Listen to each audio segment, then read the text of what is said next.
So I have been absolutely loving shooting on anamorphic, but I have a problem.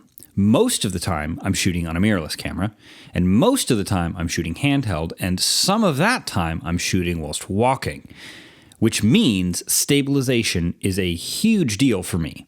Now, because I'm shooting in open gate on my XH2S, which I'm also filming this on now, which is why I pointed there.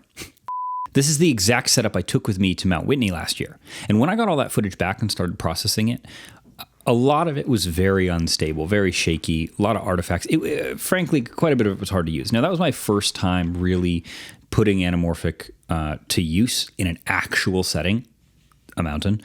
And so I didn't really know what I was doing. I'm like, you know what, we're gonna send this and see what happens. And I talked about that in my previous video on it. Like, I needed some creative constraints, and it was really good. However, there was a setting that I neglected that I learned about later that I think would have made a lot of my footage better. And that is on Fujifilm, it's called the lens adapter focal length. So when you are using an adapter and connecting in a manual lens that is not passing data back to the camera, you have to tell the image stabilization what focal length the lens is at in order for it to do the appropriate kind of stabilization. Now, when I was doing research on how to best shoot with anamorphic, I stumbled across this clip that for the life of me, I cannot find again, but I think it was Roger Deakins talking about shooting on anamorphic, and he mentioned this throwaway line about how the depth of field that you get is of whatever focal length it is. In my case, it's a 35mm.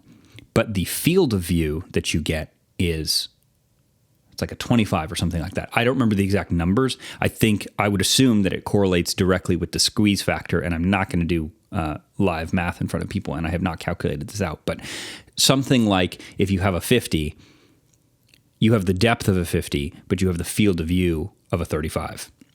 I just said I wasn't going to do math in front of people, and here we are. Yikes. Anyways, so that got me thinking.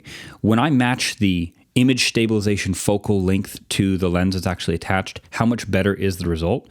And then B, because it's anamorphic and you have a different field of view, will that have any effect if I am shooting at a 35 and I put the image stabilization focal length to 35? Will that have the best possible result?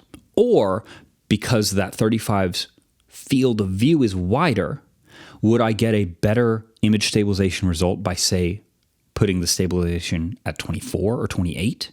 And that's what I wanted to find out. So this is a very unscientific test. Very wildly unscientific. This is just me on a hike with my kids, and I dialed in different focal lengths on the lens adapter setting to see what would happen and what the stabilization would be like. And I'm doing my best to video walk, the whole roll your feet thing.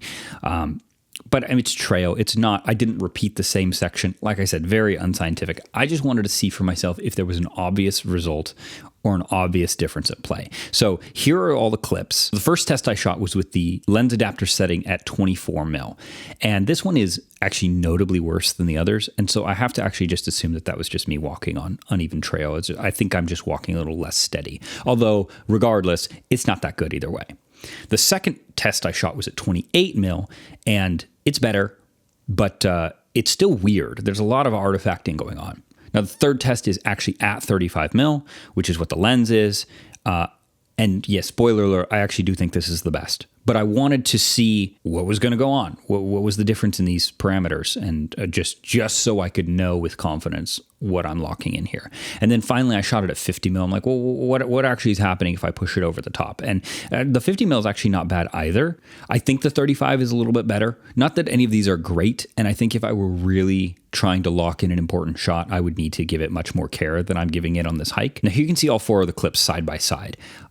I don't know how useful this really is, but there it is. But the 35 and the 50 are actually in the usable range. So the next thing I did was I just threw warp stabilizer on all the clips just to see what would happen. And I left it at my default settings, which is 5% smoothness, 15% crop less smooth more, which that's the basic that I always start from. And I find that it gets a fairly inobtrusive result while still being beneficial most of the time. That's where I start.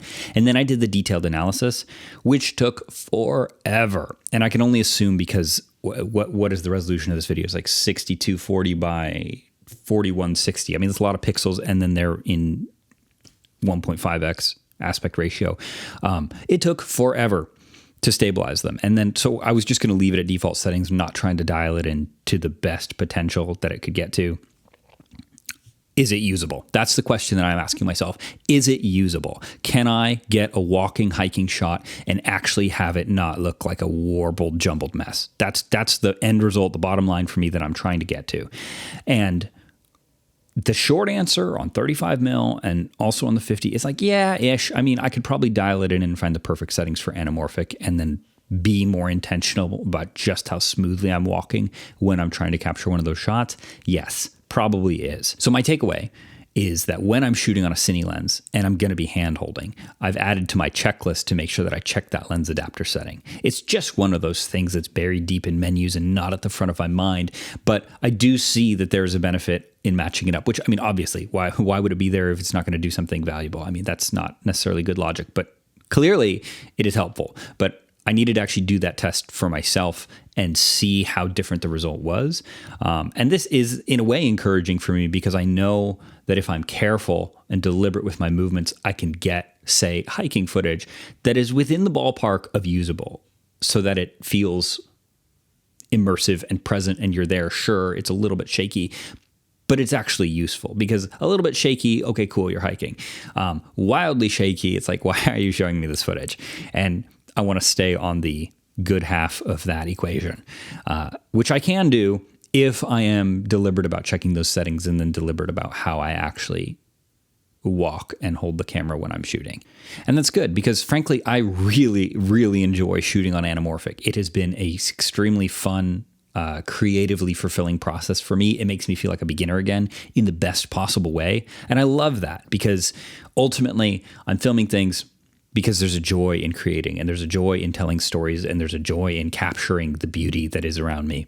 And anamorphic is giving me a new outlet to experience that. And I love it. But I want to learn to minimize those drawbacks so that I can enjoy the benefits without being absolutely frustrated all the time, because there's been a fair bit of that. But it's part of the process. It's part of the learning, and it's part of what it takes to capture the kind of things that I want to capture. So if you were in a similar situation to me, I hope that this video helped you. I know anamorphic is all the rage these days, but like, hype aside, I just really enjoy this process. And I'm torn a little bit between using autofocus and making my life a little bit easier versus how fun it is to capture footage and photos actually on anamorphic. Part of the drawback for me is weight considerations because I have to drag this stuff with me into the wilderness up mountains. I don't have to, I choose to. But, camera gear's taking up 10-ish pounds when I go backpacking. So it's like a 20, 22 pound pack and then 10 pounds of camera gear on top of that. Although generally speaking, my philosophy is that most of my problems can be solved if my quads are bigger. So, there's that. However, the convenience of shooting on autofocus and sort of being able to set and forget your camera and not having to worry about settings like the lens adapter thing is very nice. And I don't exactly know where I'm going to land on that. I'm still doing a lot of experimentation of what kit works best for me when I go into the wilderness, when I do these things. I have some big ambitions. And so for me, sorting out my kit is a pretty important process to go through now. But at the same time, I just love shooting on anamorphic. I love the image that I get from it. I love the look and the feel of it. And I don't know if I can give that up.